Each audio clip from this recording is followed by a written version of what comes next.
Hero Quest and Space Crusade. Games Workshop back in the 90s was a massive deal for board gaming when I was growing up. And that was two of their classics right there. And today I'm going to look at one of them, Space Crusade. Please note there are two different editions of this box. I'm guessing it's for first and second, I'm not sure. And it's also more commonly known as Star Quest if you've got any European versions or elsewhere. Here, so in here I've got the base game plus both the expansions. So just going to open it up and have a look at what we got. So first up, 4 of these rule books. We've just got the 3 mission books, and then we've got the basic set of rules as well. Obviously it's 1 mission book for the base game and 1 mission book for both the expansions. Here we've got 4 of these game boards.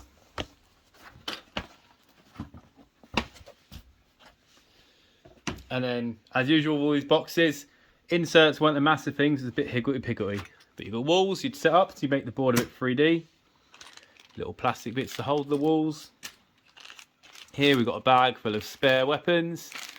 Eldar, the 3 Space Marine teams you got, a couple of blank blips. You need to make your own, a couple of standees. For the lovely Space Crusade dice. These were little markers that goes in there. Got some little cardboard tokens, that's for like seeing your promotion. Door holders, more door holders. Here you've got loads of blip tokens. Obviously the main way the game worked was until you could see what it was just an undiscovered blip. A bit like using a scanner, how they use scanners in the Alien films. Lots of doors. Some more stuff. These are also to do with leveling up on your ranks. Pack of cards. So we've got, these are all going to be from the Elder set on one side, and these are all going to be from the base game on the other. You've got 3 of these. That was just how you track your squads. You've got target information there, and here's your captain's health, and there's experience. Not experience, points. Each level or each mission you get points to determine the amount of enemies you could defeat. And then finally we've got a whole box of minis and a bit more cards. So the card section is just like the docking stations, a couple of extra boards from the 2 expansions, marine reference charts. Trying not to pull it all out.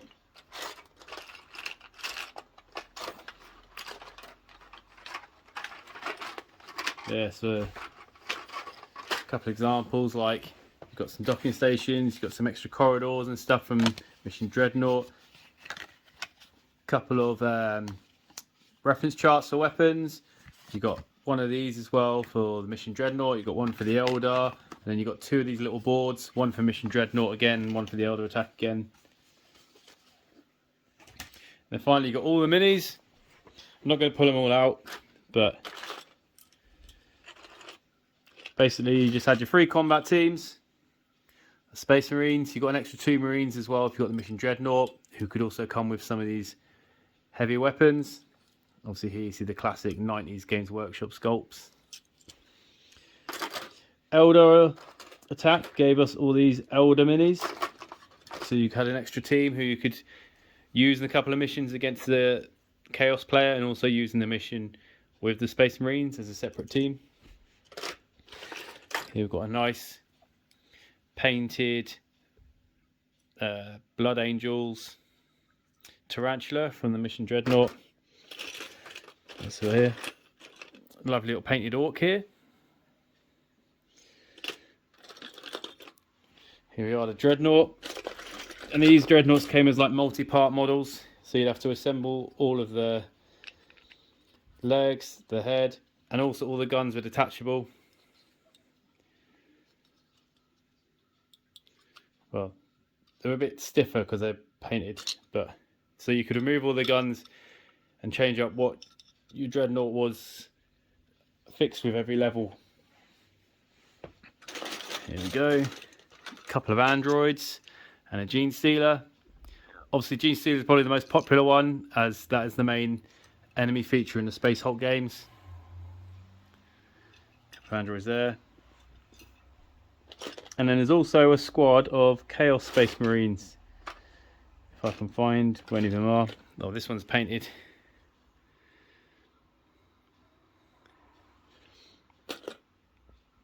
And then as well, we've got this long-legged, four-armed guy who came from the Mission Dreadnought expansion, who is hard to find, and here he is equipped out, painted, and all the weapons. Oh, and there's also a little alien player screen here, gives a reference for how all of their players, how all of their creatures work. Just a brief little look, more of the minis in the box. A couple of Gretchens as well. These tiny little guys, basically space goblins. But yeah, I'm not going to bother pulling all of these out of the box just yet. I'll do that in my components video and take a better look at them. And there you have it. That's what's in the box for Space Crusade. Obviously this was, so far, unlike Hero Quest, not reprinted, so it's only original copy. But there's a lot of similar games out there. They obviously did the Space Hulk series, which is less about the evil player and more just about Space Marines versus Gene Stealers. And then obviously it's all based on Warhammer 40k, so it's more relevant to that. But there was a couple of later board games more recently. There was like a Space Marine board game where it's just you versus enemies as one Space Marine, which could probably be considered similar to this, although I've not actually had a chance to play that yet. And obviously this was followed up as well a couple of years later in the 90s by Advanced Space Crusade. And yeah, that's what's in the box for Space Crusade. As usual, there's going to be a couple more links to pop up here whenever I do another video about doing this game, or just want to open some more boxes in different game series. And there'll be a tiny little thing here just for you to subscribe if you like my videos and want to be notified whenever I make new content. So thanks for watching, hope to catch you soon.